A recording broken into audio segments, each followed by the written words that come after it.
మొత్తానికి ఒక్క రోజులోనే సైకోగాడి భాషా పరిజ్ఞానానికి విస్తుపోయిన రాజధాని రైతులండి. విస్తుపోయిన, బిత్తరపోయిన రెండు ఒకటే అనుకోండి. అయితే వీడి పేరు అందరికీ తెలుసు, పేరు ఉచ్చరించడం కూడా దరిద్రమే. వీడికి తెలుగు పట్ల ఎంత పరిజ్ఞానం ఉందని కానీ సరైన కాంబినేషన్లో పేరు దొరకని ఇంత తపన పడ్డాడా అని ఎవ్వరు ఊహించలేదండి ఎప్పుడూను.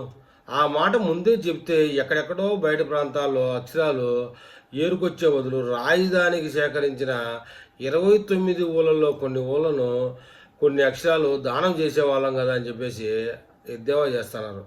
ఆ బీజ అక్షరాలతోనే తన శేష జీవితం గడిపేటట్లు శాశ్వతంగా అంకితం ఇచ్చేవాళ్ళం కదా అన్నారు. అయితే ఇదేదో ఆసక్తికరంగా ఉందని ఏ ఏ గ్రామాల వారు తమ తమ తమ గ్రామాల్లోని ఏ ఏ అక్షరాలు వాడుకునేందుకు ఇస్తారో ముందుకు రండి అంటే గనక వెంటనే రాజధాని కోసం సేకరించిన గ్రామాల లిస్టులోని రైతులు ఒక పిక్ పెట్టారండి. ఈ అక్షరాలు వాడుకోవడానికి ఇష్టమని సిద్ధమయ్యారు. అలా వచ్చిన వాళ్ళ పేర్లను అక్షరాలు ఇవ్వడానికి సిద్ధపడ్డ దాతల విషయాలు ఎలా ఉన్నాయంటే 11 తోటి వీడికి గల అనుబంధం గురించి మొట్టమొదట 11వ నెంబర్ ఊరు నీరుకొండ వారు తమ గ్రామం పేరుతో నీ ఇస్తా ఉంటా ఉన్నారు.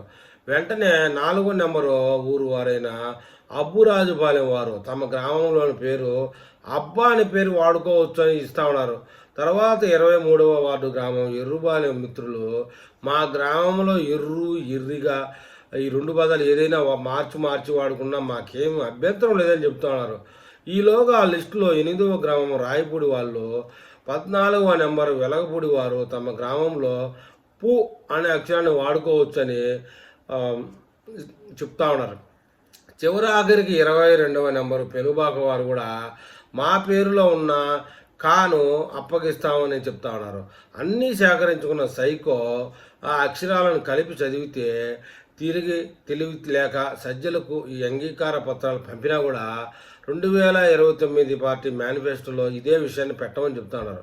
సజ్జలు గమనించిన బీజాక్షరాలకు కూర్పు ఎలా వచ్చిందంటే నీ అబ్బా ఎర్రి.పు.కా అయిందండి. సో గమనించి అక్షరాలను గుట్టుగా మడిచి లోపల పెట్టుకున్నారంట సజ్జలకి ఆల్రెడీ ఇది లెటర్ రూపంలో వెళ్ళింది. నా వెనక చూస్తున్నారు కదా పిక్కు.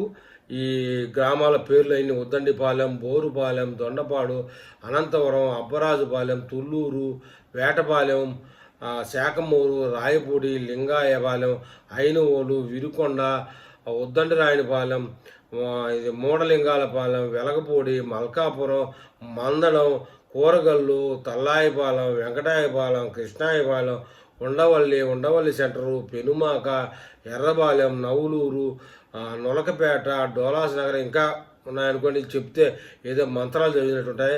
మొత్తానికైతే ఒక్క రోజులో రాజధాని ప్రజలనే కాదు ఆంధ్ర రాష్ట్ర ప్రజల్ని కూడా బిత్తరపోయేటట్టు చేశారు.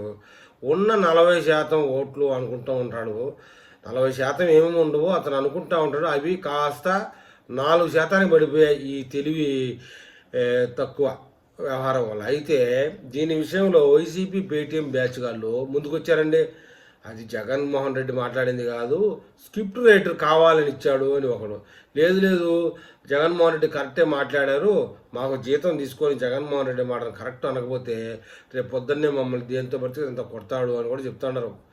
అయితే ఏదేమైనా జగన్మోహన్ రెడ్డి రాజధాని విషయంలో పనికి రాకుండా పోయాడని నా మాటకు అమరావతి వాసులు మరి ఏమని కామెంట్ చేస్తారో చూద్దాం.